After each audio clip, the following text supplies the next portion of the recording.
Welcome to the Business of Apparel podcast. This is the place to learn how to start and scale your own apparel brand and fill it with loyal customers for years to come. I'm your host, Rachel Erickson, owner and CEO of Unmarked Street. I can't wait to share this episode with you. Welcome back to the Business of Apparel podcast. Today, I am super excited to announce that we are going to be interviewing Chelsea VanBuskirk. I have had the great pleasure of working with Chelsea for the last, has it been a month or two now? Yeah. As a small business owner, one thing that I've always really strived toward is figuring out how to hold myself accountable and how to continue learning and growing as an entrepreneur. And in order to do that, a lot of you guys might know I've already joined a coaching group, and I'm with this amazing group of female entrepreneurs. And Chelsea is a part of that group. And it's just been such a cool experience getting to know her. And I wanted to invite her on today. She is my very wonderful accountability partner. So we've been chatting with each other every week and just holding each other to some standards. So welcome, Chelsea. It's great to have you today. Yeah, thank you so much. I'm really excited to be here. And yeah, thank you for having me. I'm excited. Yeah. And, while this podcast is intended to talk about apparel, it also is talking a lot about small business and starting your own business and being an entrepreneur and figuring out how all that works. So while we'll bring some apparel people on, I think it's also a really great opportunity to bring on people like Chelsea who are coaching others in mindset and in ways of moving forward with their business. So Chelsea, I'd love for you to just kind of tell us how you started your journey and how you became an entrepreneur yourself. Yeah, I think the best way to start this is my husband was probably my greatest inspiration. Me and my husband were high school sweethearts. So we met at a very young age, and he kind of knew from the beginning that he always wanted to be a business owner. He had that idea in his head.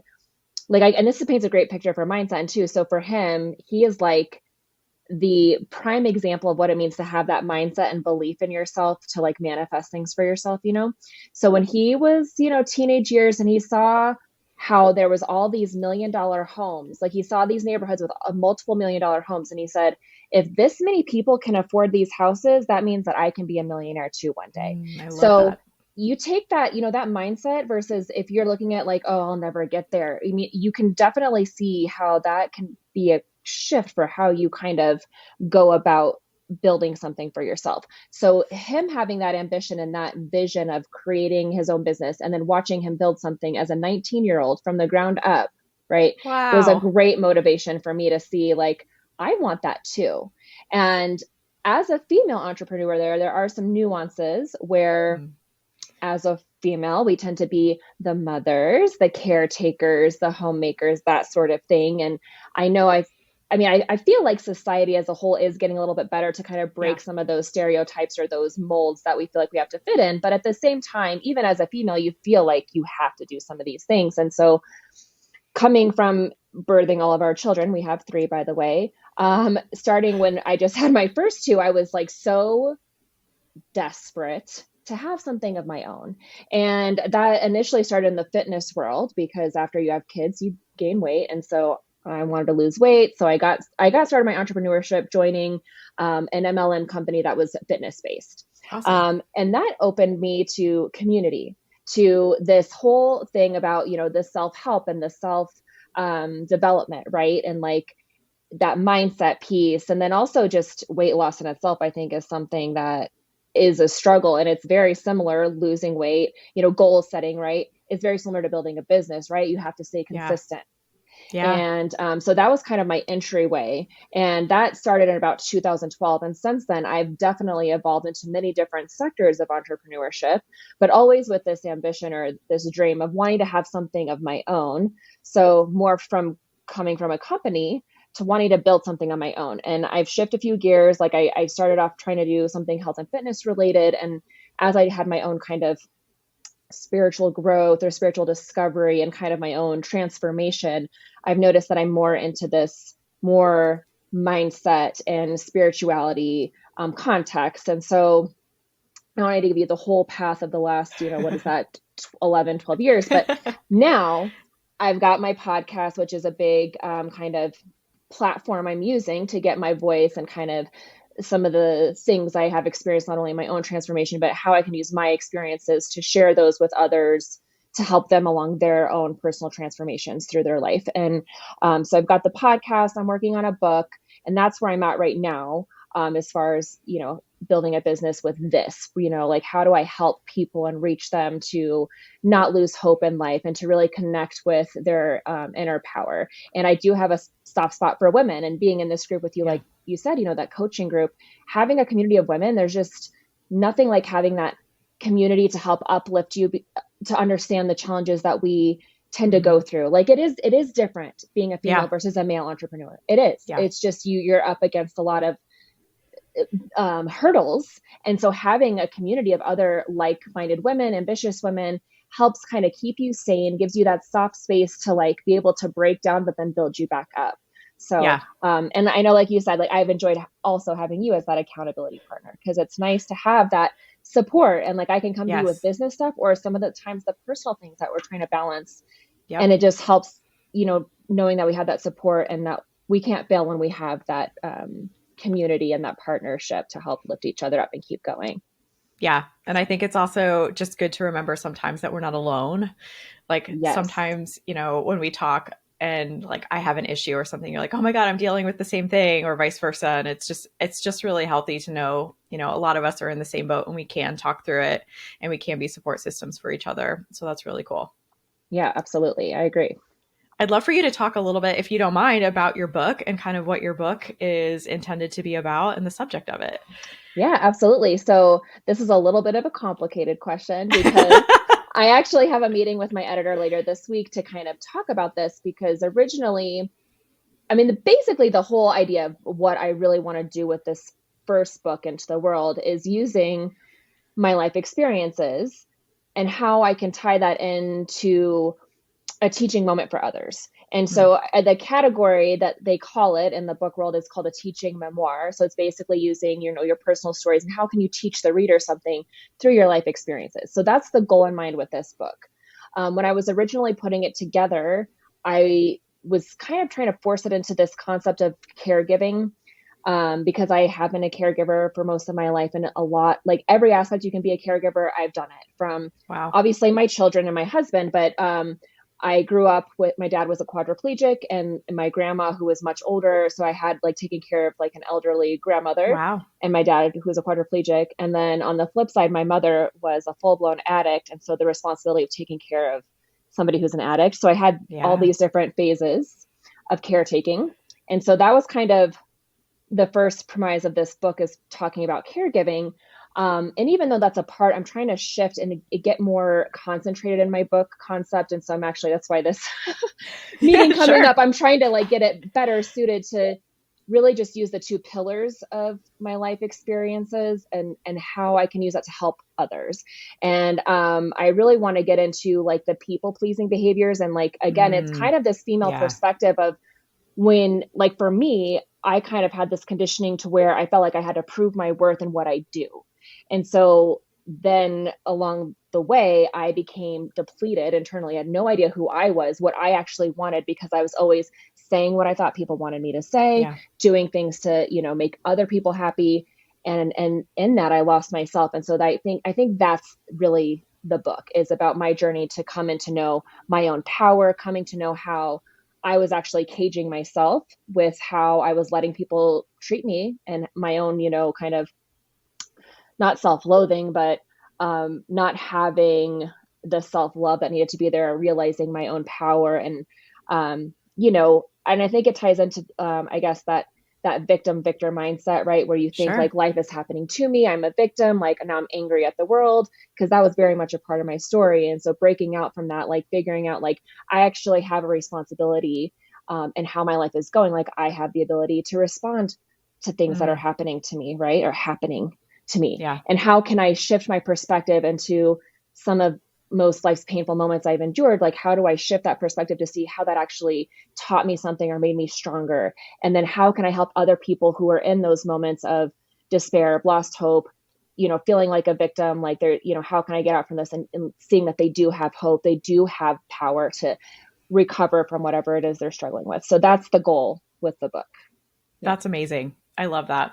I think you've touched on a couple really key things that I just want to kind of go back to. First of all, I just want to say, I feel like so many people are writing books, and I feel like there's this overarching appearance that writing a book is really easy to do. And I just want to point out that, like, thank you for bringing it to the forefront that, you know, books, I feel like, go through a huge journey. And anybody who's writing a book or dreams about writing a book, there's a lot of work ahead. And Yes. there is a lot of back and forth and making decisions about what that book is truly going to be. So I think that's really important to point out, number one. Yeah. And I think as well, like, it's super relatable to be able to say, you know, as a woman at some point in your life, whether it was while you were young or even continuing as you grow older, you know, of wanting to please people and wanting to do what they want. And I always think back to, like, when I was dating, before I met my husband, and I would always kind of gravitate toward their type of food or their type of music or whatever it was that they wanted to do. And it took me like a year of being single and not dating to kind of go, okay, who the heck am I? And who do I want to be with? And even to this day, like, my husband and I, we love each other to death, but, like, hate each other's music. And it was almost refreshing to, like, not have to abide by someone else's music choice when I finally found someone I wanted to be with. So I think that's important too, like, guiding women into that, like, self-discovery phase. That's amazing. Yeah, absolutely. And it's something like I feel like I kind of missed in a lot of ways because I went, you know, I met my husband when I was 17. Wow. And and then we've stayed together, you know, now we're in our mid 30s, we're approaching 40 very quickly. And you know, so there's a piece of me that feels like I missed a lot of that self-discovery period. And I know I'm not alone. There's a lot of people who just, they are. And, you know, sometimes maybe the relationship doesn't survive. And, you know, honestly, I am a little thankful that not a little thankful, I am thankful that we have made it this long, but it doesn't come Yeah, without its challenges because, again, I for still sure. had to have that self-discovery piece. Yeah. And I do think that's so important. And you're right. And I have two daughters, and I see one who I catch her all the time where she's lying because she wants to say what you want to hear. And I Yeah. always try Yes. to stop her. Like, you know, like I always joke and I say, you don't got to lie to kick it. You know, that's like my thing to kind of bring her Yeah. back to, like, we love you how you are. You don't have to, like, don't say what you think we want to hear. Like, I actually want to know, like, if you don't like this thing, that's okay. Just, you know, be honest. Like, Yeah. you know, you don't have to, like, fake it. Like, it's totally Yeah. fine, you know? But I catch her all the time, and it's interesting to see. And I'm trying to figure out how, as a mother, can I teach her that I want her to come into her own voice and, like, not be scared of to be who she really is. I think it's And wonderful. It's so and it's wonderful. hard though, because it's one of those things, because when you have multiple children, you see the differences in their personalities and things, right? And they're all individuals. And I've been really Yeah. trying to, you know, I mean, every parent always tries to just do their best and be the good parent. And there's Of no course. true guidebook, right? Like, it's just, no one really knows what they're doing, honestly. I mean, we can try to listen to the experts, and they're all changing their opinions all the time anyway. So it's really just, you know, you just try your best. But yeah, it's hard to kind of catch that and see how I can help her see that she needs to come into her own and not be scared of that. Yeah. Yeah. Yeah. That's special though that you're guiding her in that way. I think that that's something, you know, not a lot of us have a guide. It's something you either figure out on your own or get to a point of desperation and then, like, get forced to figure it out. Yeah, definitely. Yeah. And That's when wonderful. it's hard too, because I can try to be a guide, but at the same time, it really does come down to that. You have to figure it out for yourself, right? I mean, Sure. you know, that's kind of with anything. Like, we can try to give the best advice, but realistically, people don't tend to take that advice until they actually, it clicks in their mind. They come up with it on their own, Yeah, you know, they or have to be come to ready accept it. for it. Yeah. Exactly. Right. So, Yeah. and that's the joy of parenting, is you just try and hope that it resonates with them eventually. So, I love yeah. that. Yeah. I think some of the other, like, really great advice, I was listening to your podcast the other day, and one of your episodes, I think it was the New Year Who Dis Yeah. episode, I loved. And it really hit on something that I've been teaching a lot with my clients too. And this notion of, like, slowing down Yeah. and not feeling like you need to do everything all at once. And I think that's a really powerful business lesson, like, as well as a personal lesson. And so I Yeah. wanted to kind of get into that with you a little bit today, of slowing down and kind of piggyback on how you're using it versus how, you know, we should be using it in the apparel industry too. Right. So two favorite quotes that come to mind are Drake's song, 0 to 100 real fucking quick, where, that's not the way we want to go, because when we go real quick, it usually does, nothing works out. And then I had a mentor that always would Yes. say, fast is slow and slow is fast. Meaning, if you try to rush through things, then it's actually going to slow you down. Versus if you take your time and do it right from the beginning, then Mhm. you're going to like get that momentum going faster. And I 100% agree with that. And I just, life experience, I've done things always. Everything always goes better when you are slower and you build that foundation in whatever it is you're doing. I always like to parallel things to Yeah. weight loss, because most people can relate to that journey at some point or another in our lives. We usually have a moment where we've gained weight or had something where we've had to have that weight loss journey. And the whole key to that, and I think even success is, it's all, like I said, that parallel I like to use is because it's consistency over time that yields the results. And in that episode specifically, I talked a lot Mm. about that, following with like the New Year's resolutions, and everybody wants to set these high goals, whether that's goals for your business, saving money, earning more money, the weight loss thing, being healthy. And it's like, we want to just cut out all the sugar. We want to work out every day, twice a day. I'm going to run 5 miles a day. I'm going to do this yoga class. I'm going to join this studio. And it's like, you want to do all these things and you sign up and you do all these things with trying to go gung ho, Right. and then 7 days in, you can't keep up. You burn out. You can't, because it's not Right. realistic. It's not something you can stay consistent with. And so I think whether it's business, weight loss, whatever your goal is, you have to really take a step back and see what are some small little things that I can implement, that I can be consistent with, that are going to get me to where I want to go, Yeah. but it's realistic for me to add on. And so again, with the weight loss thing, it's like, okay, let's say maybe I just try to add in extra steps. So, I look at what steps I'm getting up to this point, and then maybe I want to pump that up, 2,000, 5,000 steps a Hmm. day. That means, parking further away in the parking lots, like taking the stairs instead of the escalator, or the elevator. There's little things that you can do in your day-to-day life where you're not changing too much, but you're just doing this little bit, or making contacts in your business. Like, instead of trying to do so much every single day, like maybe it's just, I'm making 2 new contacts. I have like a 15-minute power hour each day that I can fit in, where I'm just going to reach out to 2 people Yeah. in that 15-minute block. And then that's 10 people each week.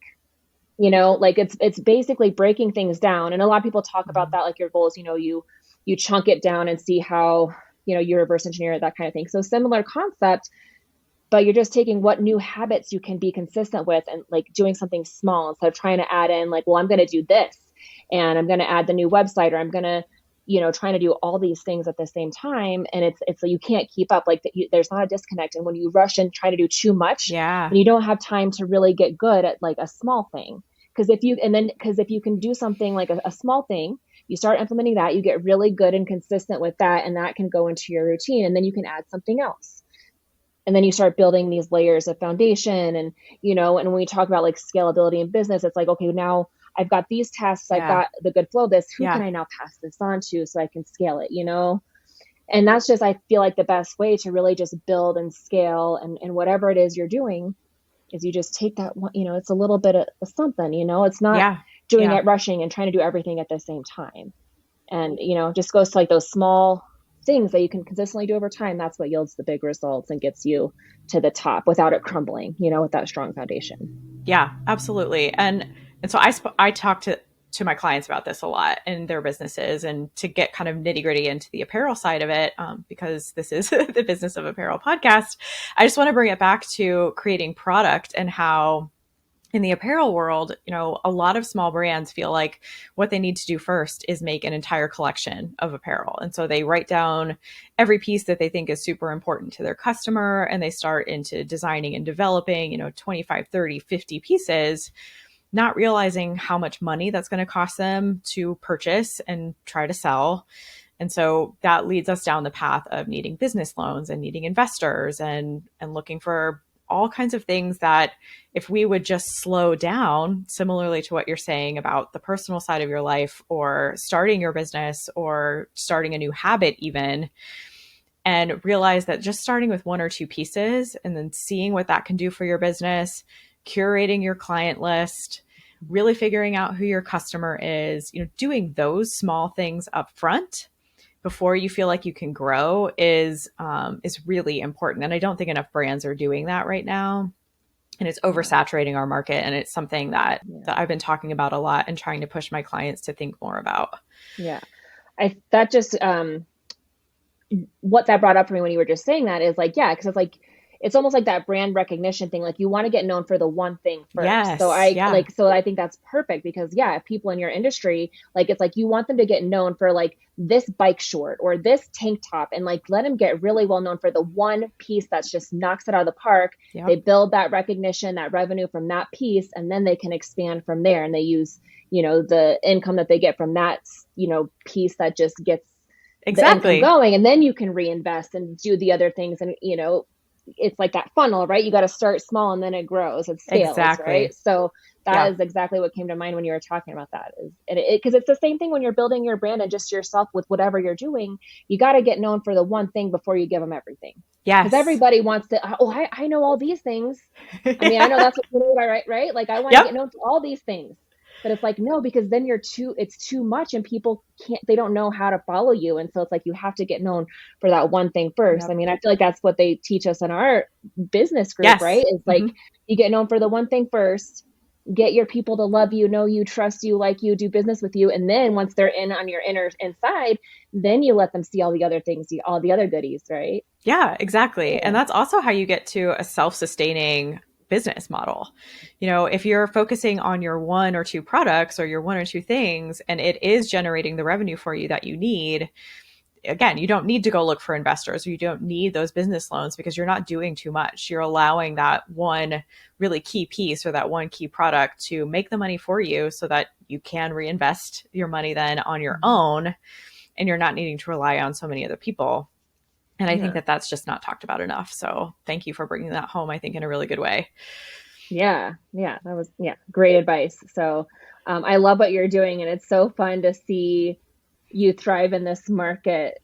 You know what I mean? Like it's different from what I'm used to. So I'm like so glad that we got partnered up and to kind of look at Me all of too. these things Yeah. because as a consumer, as a customer, you don't really realize or understand like the lengths that these companies go to in this industry, right? Like we don't Yeah. know. Like as a consumer, you're just like, oh, I like the way this looks. Let me try it on. But like you go deep with like, you know, kind of how this apparel like actually affects the customer, right? Yeah. Like because it Yeah. is an experience and I relate to that as somebody who lives in activewear, especially Yeah. like does this breathe? Is this too constricting? Does this roll down when I'm doing this movement, you know? So there's a Yeah. lot that goes into it. So it's really cool that you're this expert in this industry and it's amazing watching you do what you do. Thanks. Yeah. It's fun. It's like in my blood. So it's just, I just breathe So apparel. cool. But It's like yeah. the coolest thing ever.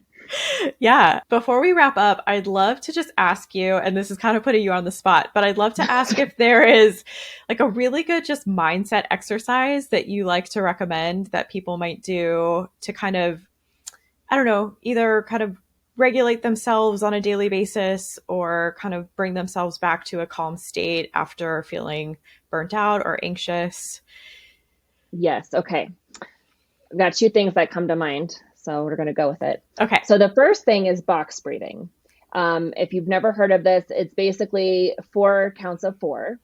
And it's where you inhale for 4 counts, you hold it for 4 counts, breathe out for 4 counts, hold for 4 counts.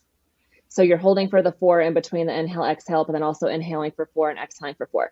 So it's something that it's in your mind where you can, you know, you can close your eyes. It gives you a chance to connect with your breath. You're counting. So it's distracting your mind, right? And it's giving you a time to just kind of take a time out. Helps you regulate your breath. And there is power with our breath. It's so crazy. They have breath work, you know, workshops and things like that. And there's, you know, facilitators or whatever that are experts in this field because there is a lot to be said about our breathing and how it actually can help us regulate. We can, you know, slow down our heartbeat and things like that. Yes. And so this box breathing is really great for somebody who has anxiety, or if we're like in that moment where we just feel like we are in that tornado of chaos. Like if I just need to take a time out and something you can quickly just do, like even shut your eyes, go to the bathroom, lock the closet, whatever you need to do to just take this moment, you know, and do the breath. And then it just like, again, it just gives you a chance to just kind of check in, time out. And I always like to say, you know, see how your body's feeling, like check in with your body. because your body is really good at telling you what you need. And we're so Mm. just quick to dismiss our feelings and Yeah. just, you know what I mean? So just Yes. sometimes just having that quick timeout, let us reset and just remind yourself that it's okay, right? Because we tend to think everything is the end of the world and when we're in the moment. Yes. And so having that moment to just kind of check in, come back to our breath, come back into our body, right? Like not being out here in the external world, but coming back in, checking in. I'm okay. I'm breathing. Nothing's on fire right now, right? And if something was on fire, you're still going to take a deep breath and then you just call 911, right? Like you do what you Yes. can, right? Yes. Like we're always thinking we have to fix everything right that second, but it's like, no, let's take a breath. And then what's the next thing I can do, right? Like I don't Mm. have to fix everything right now, but what's the one step I can do just to get me closer to fixing this problem or time, like, and I have Yeah. to do this with my kids because with 3 and all their, I mean, it's like I gotta yell and shut the F up, whatever it is, to just scare them to like into silence for a brief moment. And I'm like, let's all take a time out, come back to our breath. Okay. All right. That's Kid great. 1, what do you need? So same thing, just check in with yourself. What can I, give yourself that time out. And then the other thing that came to mind when you asked that, kind of talking about mindset, is our negative self-talk and that Mm. negative belief, like if that is looping, like it's going to keep you stuck.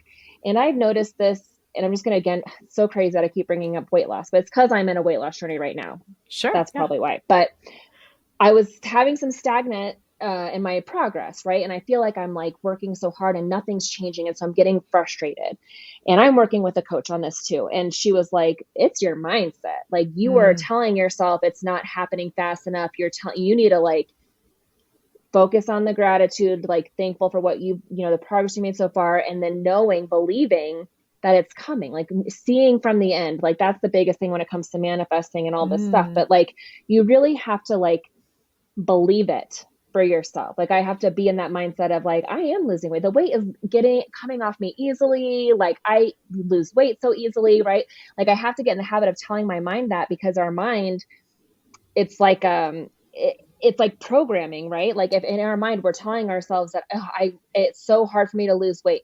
My body's going to respond to that. And it's going to be so Mm. hard for me to lose weight. Right. Yeah. And so I think the best way to like flip it is writing it. So you talk about like manifesting or whatever, or affirmations, like you flip it, right? Like what am I telling myself? It's hard for me I lose weight really easily. I lose Wow. weight really easily. Right. And you write these things down, and whether you do it like you have a quick morning session or an evening session where you can just journal and write this stuff, but you want to get that, you want to flip that loop that's going on in your head and help kind of push you forward. So that's Ooh, just I another love that little, one.